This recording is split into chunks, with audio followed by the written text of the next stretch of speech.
et Anaëlle Blanchard. Tout à fait, ce plan Hercule est pris très au sérieux, aurait aussi être créé les usagers pour l'hydroélectrique. Une nouvelle fois payer plus cher leur facture d'énergie. Et en plus, les salariés, on va perdre notre contrat de travail.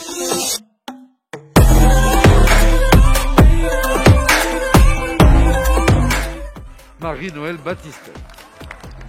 Merci Monsieur le Président. Monsieur le Premier ministre, ce matin j'ai posé une question orale sans débat au sujet du premier Hercule qui a pour objet de scinder EDF en plusieurs entités étanches entre elles, notamment pour ouvrir le capital de ses activités dans les énergies renouvelables. La réponse, ou plutôt l'absence de réponse de la secrétaire d'État, n'est pas de nature à lever les inquiétudes fortes et légitimes des syndicats, des élus locaux et de toutes celles et ceux qui s'intéressent au sujet de l'énergie. Depuis 1 an, le projet Hercule se construit dans le plus grand secret entre l'Élysée et Bruxelles.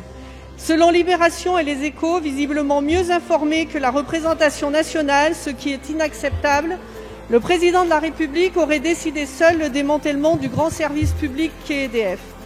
Sur le fond, de très nombreuses questions se posent. Alors que le contexte nous rappelle l'importance de services publics forts pour affronter les défis sanitaires, énergétiques et climatiques, EDF en est un. Pourquoi prendre le risque de le démanteler, de le fragiliser ? Pouvez-vous communiquer à la représentation nationale sur quelle base ont lieu les discussions à Bruxelles?